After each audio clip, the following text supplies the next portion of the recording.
siya nagtagumpay na kalimutan to.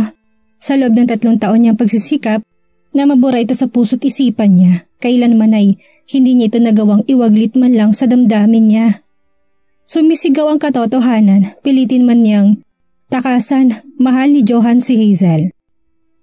Hindi pala niya kayang panindigan na hindi na siya magmamahal na muli pagkatapos ni Samantha. Indinaya lamang siya noon dahil punong-puno ng takot ang dibdib niya. Na-traumatized na siya sa lahat ng mga masasakit na pinagdaanan niya. Hindi na niya kakayanin pang mamatay pa si Hazel nang dahil sa kanya. Kaya lumayo siya at pinilit itong kalimutan. But damn, hindi na niya kayang tikisin pa ang tunay na naramdaman niya para dito. Ngunit mukhang huli na ang lahat. Mukhang masaya na ito sa lalaking kasama nito ngayon. Napakuyom ang kanyang mga palad habang mula sa malayo ay nakamasid siya dito. Nakikita niyang ngiti sa mukha ni Hazel habang kausap ang gwapong lalaki. Pinapatay siya ng matinding selos.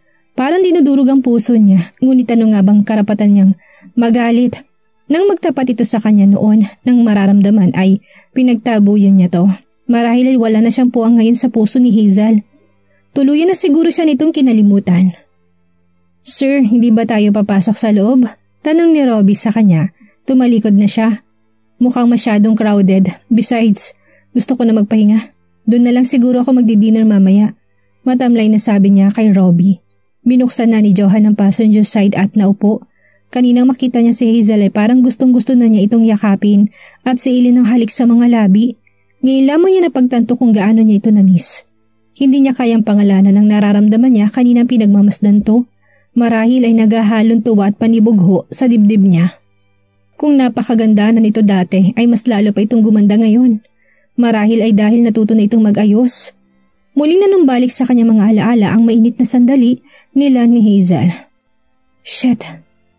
Pakaramdam ni Hazel ay nakita niya sa labas ng restaurant si Johan kung kaya't nagmamadali siyang tumakbo palabas.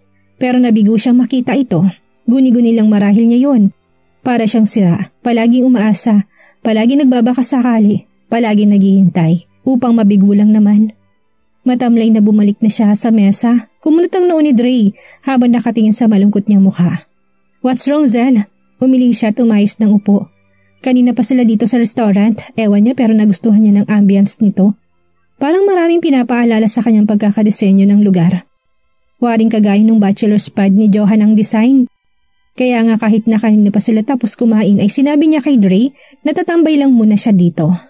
Kung gusto nitong mauna ng umuwi ay hindi niya na ito pipigilan.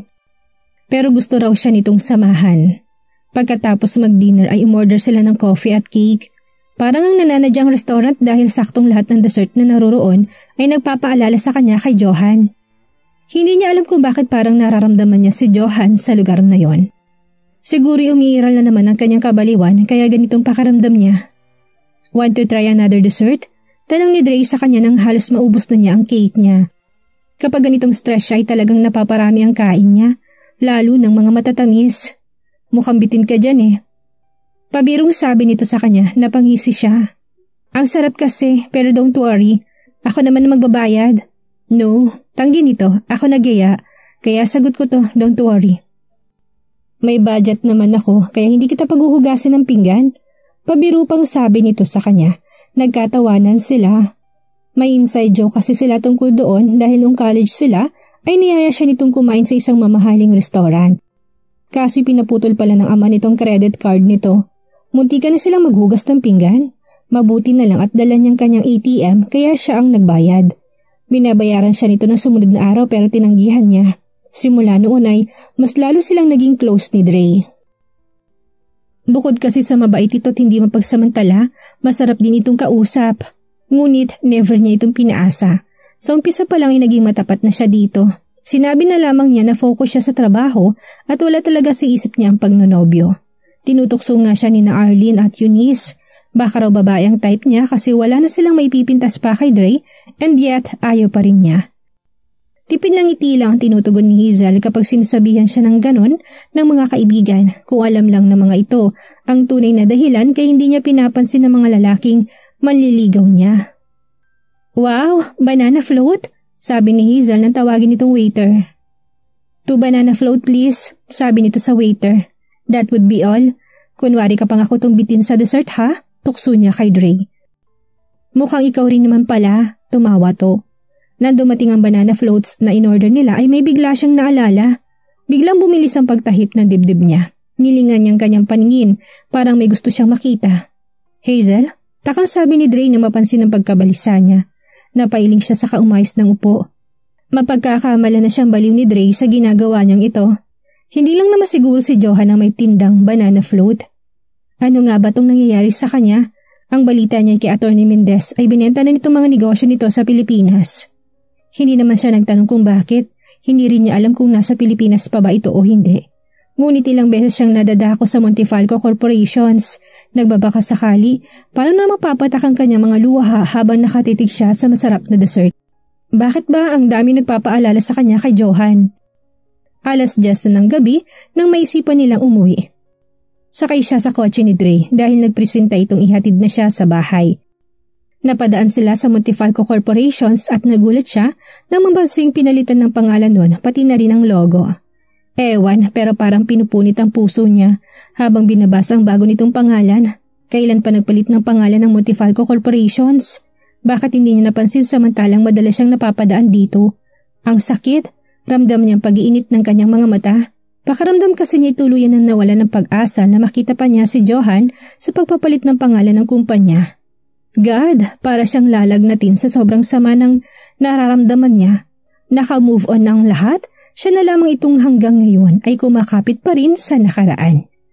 Parang hindi dalawin na antok si Johan sa 5-star hotel na tinutuluyan niya.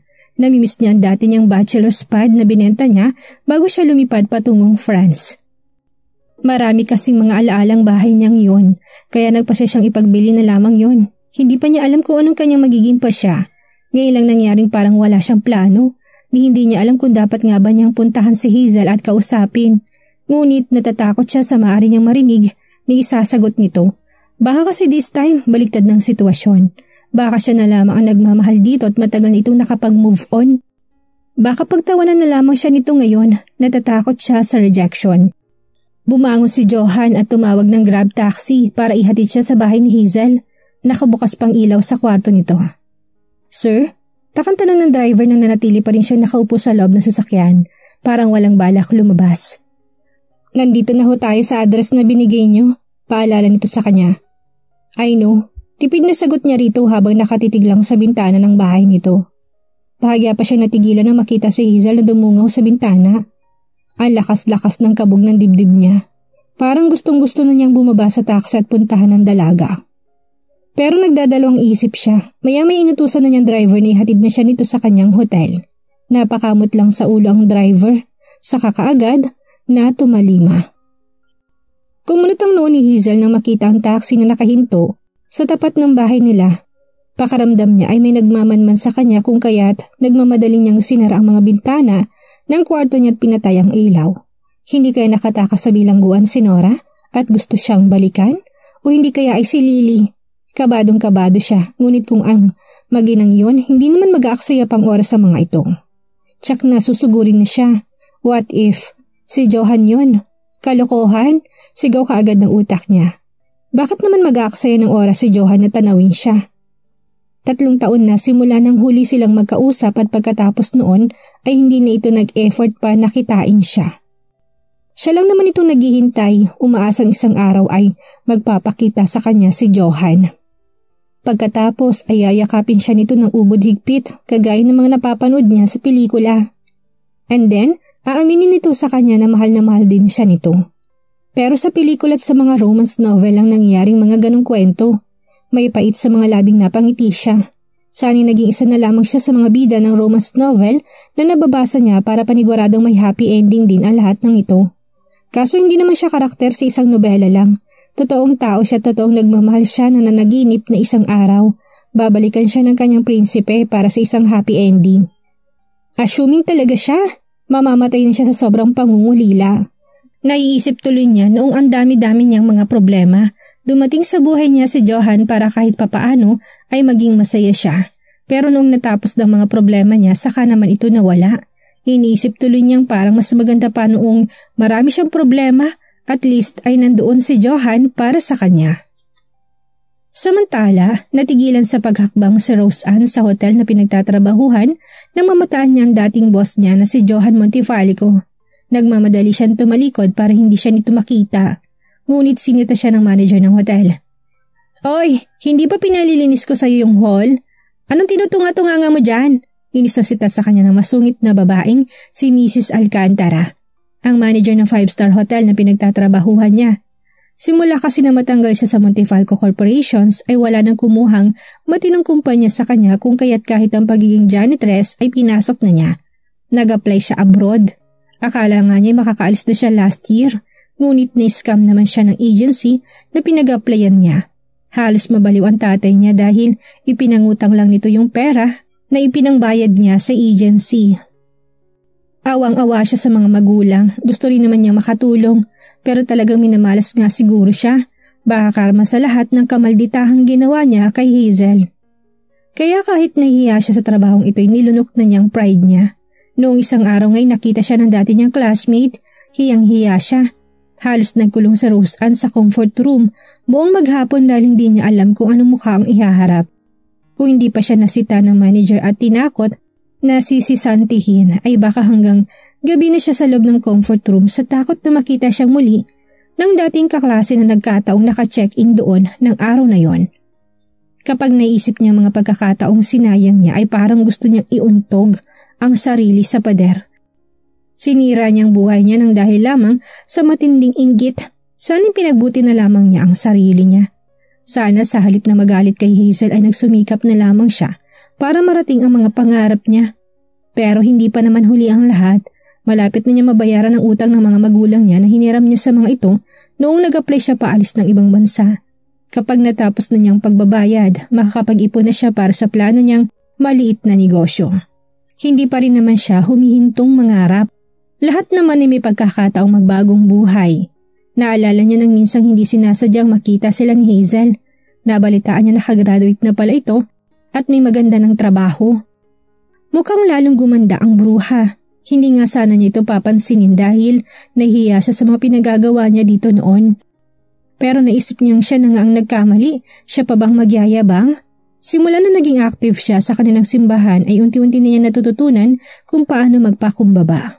Wala na rin siyang nararamdamang kahit na anong inggit sa kanyang pinsan, lalo nang malaman niya ang lahat nitong mga pinagdaan ng hirap at kung papaano pinagplanuhang patayin ng papa nito ng madrasta nito.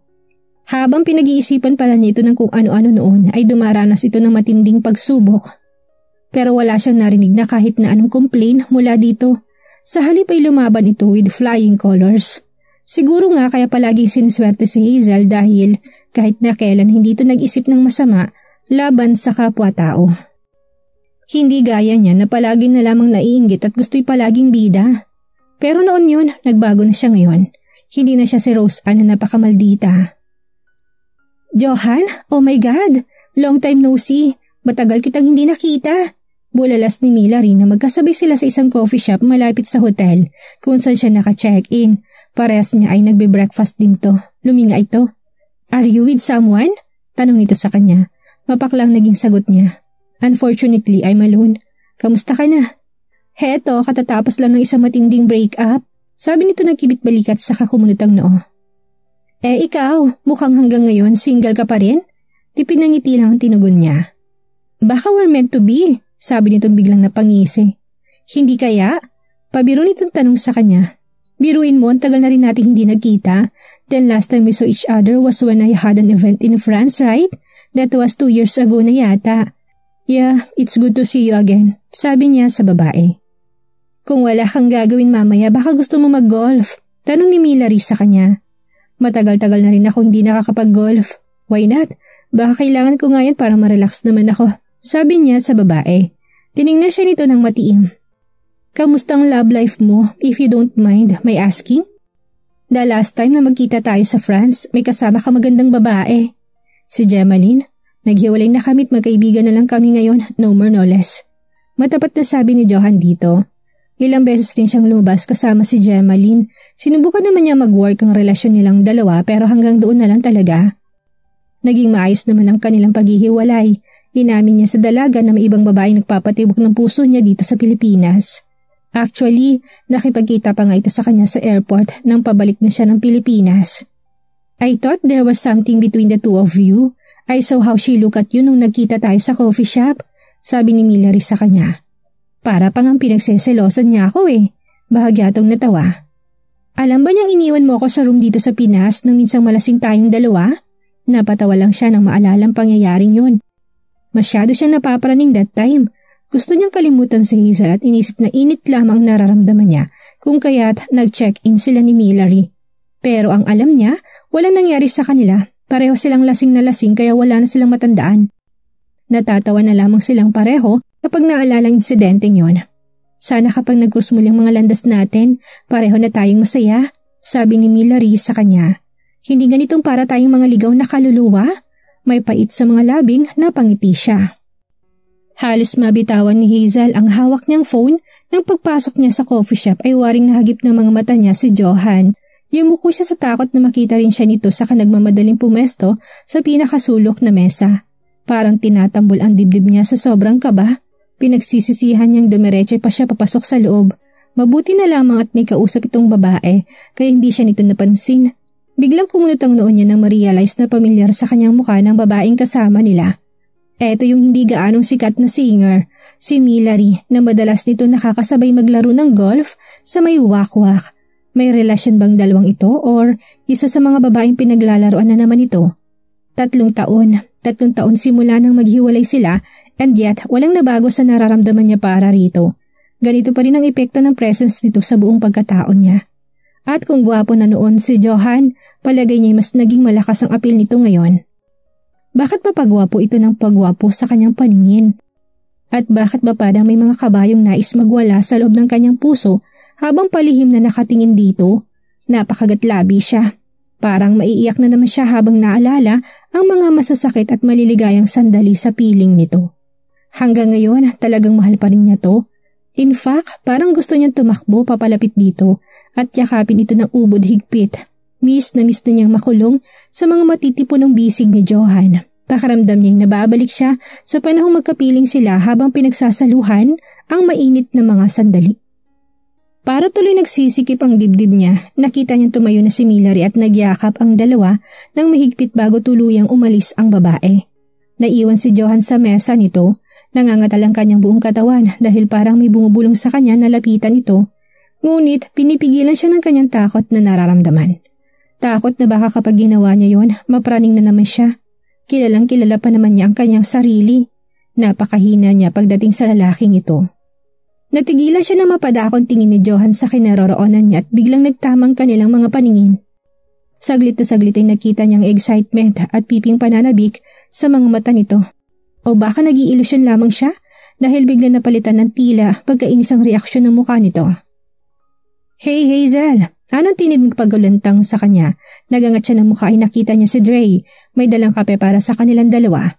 Masyado siyang abala kung kaya't hindi niya napansin ang pagdating nito. Umorder na ako ng coffee para sa'yo na makita kita dito. Nakangiting sabi nito. Nilapag itong kape sa harapan niya sa kanaupo sa tapat niya. Kumunot ang noon ito at nilingon ang tinitingnan niya. Sino bang sinisipat mo? Mukhang kanina ka pa may tinitingnan na. Namulang mukha ni Hazel. Umiwas na siya ng tingin kay Johan at nagkunwaring hindi niya ito napansin ngunit huli ng lahat dahil nilapitan na siya ni Johan. Parang gusto ko nang magdamdam Ang tagal nating hindi nagkita. Pagkatapos may bala ka pa yatang magpretend na hindi ako nakita. Dinig niya sabi nito sa kanya saka tumingin kay Dre. I hope you don't mind. Gusto ko siya makausap ng sarilinan. Sabi nito sa lalaki sa himig na nag-uutos.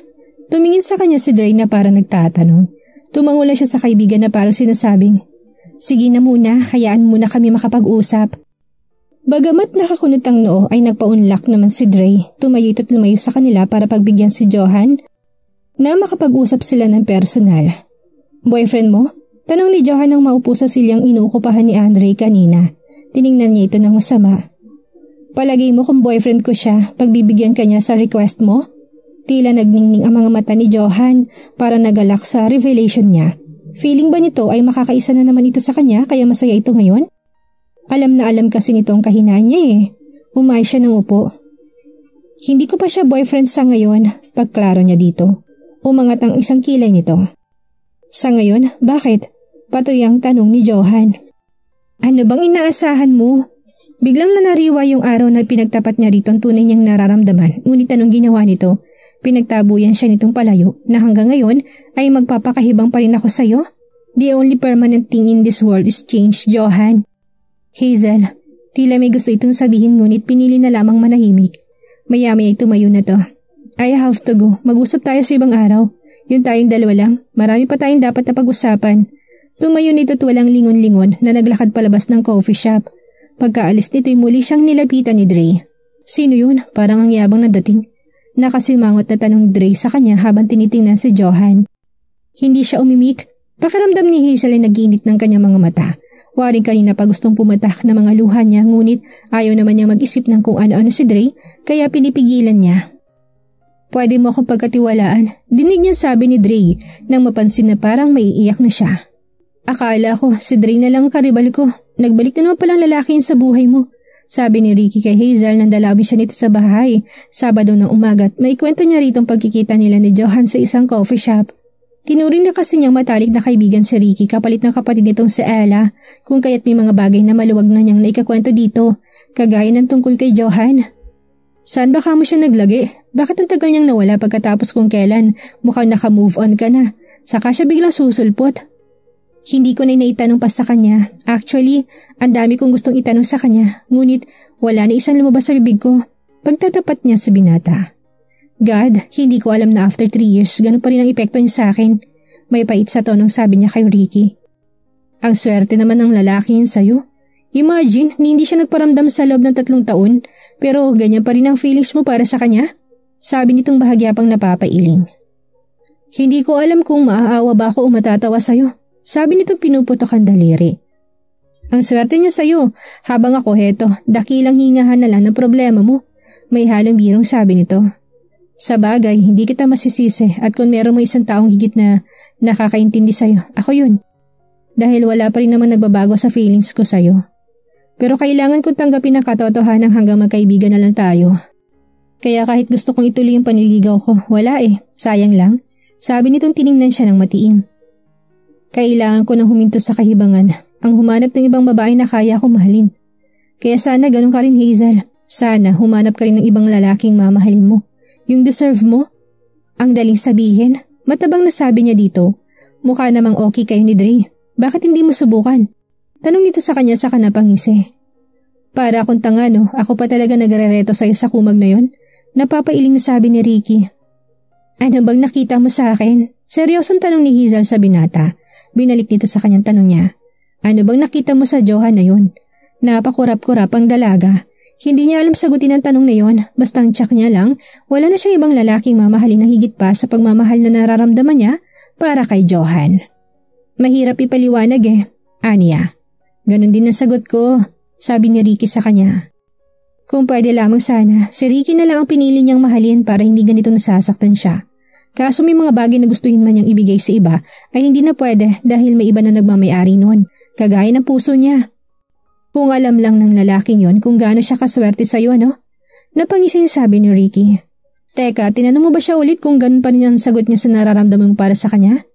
Bakit ko naman itatanong yun? Hindi nga't napahiya lang ako. Aniya rito. Tahimik na umiinom ng alak si Johan habang pinag-iisipan kung paano niya muling makukuha ang puso ni Hazel. Napakalaking hangal niya para layuan ito noon, gayong mahal din naman niya ito. Bakit nga ba siya nagpadala sa takot niya? Nilayuan niya si Hazel dahil takot na siyang masaktan. Iniisip kasi niyang may kakambal siyang malas na lahat ng minamahal niya ay nawawala. Hindi nga siguro niya deserve na maging maligaya. Akala niya sa paglayo niya ay makakalimutan na niya si Hazel. But shit! Kahit na anong gawin niya, hindi naman niya ito nagawang burahin sa puso't isipan niya. Ngayon ay desidido na siyang makuhang muli ang tiwala at pagmamahal nito. Ngunit kaninang kaharap niya ito ay parang umuurong biglang dila niya. Nakita kasi niyang matindi ang galit nito sa kanya. At sino ba yung lalaking palagi nitong kasama? Pangalawang beses na niya nakitang kasama nitong lalaking yon. Selos na selos siya lalo pa at iniisip niyang baka may ugnayan ang dalawang iyon. Oo nga't sinabi sa kanya ni Hazel na hindi nito yung boyfriend, ngunit pakiramdam niya meron ng unawaan ng dalawa. O baka paranoid lamang siya? Mabilis niyang tinungga ang alak sa hawak na baso saka nagmamadaling lumabas ng hotel. Parang hindi na niya kayang itago pa ang tunay na nararamdaman ng kanyang puso. Napakatagal ring panahon niyang kinimkim ang nararamdaman. Tumawag siya ng taxi at nagpahatid sa bahay ni Hazel. Patay na mga ilaw sa bahay nito nang dumating siya. Halos kalampagin niyang pinto nito. Ilang minuto rin siya sa paghihintay niya bago siya nito pinagbuksan. Napabalikwas si Hazel nang maulinagan niya ang boses ni Johan sa labas ng bahay. Papungas-pungas pa siyang bumangon at binuksan ang ilaw. Nananaginip lang ba siya o talagang naririnig niya ang tinig nito? Nagulat pa siya na silipin ito sa bintana. Hindi siya nananaginip lang. Talagang naroroon sa labas ng bahay niya si Johan. 2:00 na ng umaga, ano pa bang ginagawa nito dito? Parang tinatambol ang puso niya habang pinabubuksan ito ng pinto. Kunot noon niya itong tiningnan. Ano kailangan mo? Hindi pa ba sinabi sa'yo ni Attorney Mendez na ibinalik ko na sa pangalan mong lahat ng mga properties na nilipat mo sa akin? Magkahalo ang iritasyon, ang kabang nararamdaman niya lalo pa nang mapatitig sa mukha nito. Bakit naman kasi na magsabog ng kagapuhan ng Diyos ay sinalo na yata nitong lahat? Hindi tuloy niya mapigilan ang kanyang pusong hindi umibig dito. Namulang mukha ni Hazel na ma-realize kung saan ito nakatitig. Noon lang niya lang naalala, wala siyang suot na bra at napakanipis lang na pajama top na suot niya. Pasimple niya tinakip sa kanyang dibdib ang kanyang mga braso, ngunit nakita na yun ni Johan. Napangisi ito. Why are you acting as if hindi ko pa nakikita mga yan? Halos paanas lamang na tanong nito sa kanya. Nag-init ang mga tenga niya at namulang mga pisngi niya. Pakiramdam ni Hazel ay nananalaytay sa kanyang mga kalamnan ang mga titig na yun ni Johan. Para tuloy nanlalambot ang mga tuhod niya. Naalala niya ang pakiramdam na makulong sa matitipunin tong mga bisig. Gusto niyang murahin ang kanyang sarili, lalo pat halatang-halatang naapektuhan siya sa mga titig nito. Nawawala na naman yata siya sa kanyang katinuan. Hindi niya tuloy alam kung saan ipapaling ang kanyang paningin dahil nako-conscious na siya at parang tuwang-tuwa naman si Johan na makitang natataranta siya sa presensya nito. Hanggang ngayon, kayang-kaya pa rin itong paglaruan ng kanyang damdamin. Naiinis siya sa kanyang sarili pero hindi niya kayang patahimikin ang naguhumiyaw niyang damdamin. Mula noon hanggang ngayon, eto pa rin ang tanging sinisigaw ng kanyang puso. Eto pa rin ang hinahanap ng katawan niya. Ilang beses man niyang murahin ang sarili ay alam niyang hindi kayang baguhin nun ang katotohanan ito pa rin ang laman ng puso't isipan niya. Namimiss ko mga labing yan pero mas namimiss ko yung babaeng nagmamayari ng mga labing yan. Dinig niya sabi ni Johan habang titig na titig sa kanya. In fact, ilang beses kong tinangkang umuwi ng Pilipinas. Dahil sobrang miss na kita. Nagangat ang kanyang mukha. Gusto niya matiyak kung pinagtitripan lang ba siya nito or seryoso ito sa mga sinasabi nito. Pero ilang beses din ako natakot. Natakot na baka pagbalik ko, may iba na nagmamayari ng puso mo. Pwede ba Johan, kung pinuntahan mo ako dito para isahan? I'm sorry, pero hindi na ako ganun katanga ngayon. Alam ko namang kinakati ka lang eh. Gusto mo lang nakatalik? Bakit? Nasaan ba yung magandang singer na kasama mo kahapon sa coffee shop? Bakit hindi siyang bulahin mo? Sabi niyang magkahalong inis at selos sa tono ng pananalita. Pinagseselosan mo si Millery? Nakangising tanong nito sa kanya. Bakit ko naman siya pagseselosan? Maring tanggi niya. Umiwas si Hazel ng tingin dahil mukhang pinagkakanulo siya ng kanyang mga mata. Wala namang masama kung aaminin mo nagseselos ka sa kanya. Dahil hindi ako mahihiyang amining nagseselos ako dun sa lalaking kasama mo kahapon. Talaga bang hindi mo pa yun boyfriend? Sabi nitong huminga ng malalim. Sa bagay, kahit boyfriend mo na siya, desidido na akong agawin ka sa kanya. Pwede ba Johan? Hindi ako nagbibiro. Mahal kita Hazel. Nagulat siya sa sinabing yun ni Johan. Hindi makapaniwalang tiningnan niya ito. Bakit kailangan mo na namang guluhin ang buhay ko? Parang naiyak niyang tanong dito. Please Johan, not this time. Pakiusap niya habang pigil ang mga luha. Mahal na mahal niya ito ngunit hindi na siya papayag na paglaruan itong muli. Marami namang ibang babaeng willing ibigay ang mga sarili nila para sa'yo. Sila na lang ang bulahin mo, wag ako. Akmang isasara na niya ang pinto ngunit mabilis nitong naiharang ang mga braso. Hazel. Ngayong umamin na sa tunay niyang nararamdaman si Johan kay Hazel. Eto na kaya ang simula na maganda nilang samahan bilang tunay na magkasintahan? Mahanap na kaya nilang dalawa ang tunay na kasiyahan?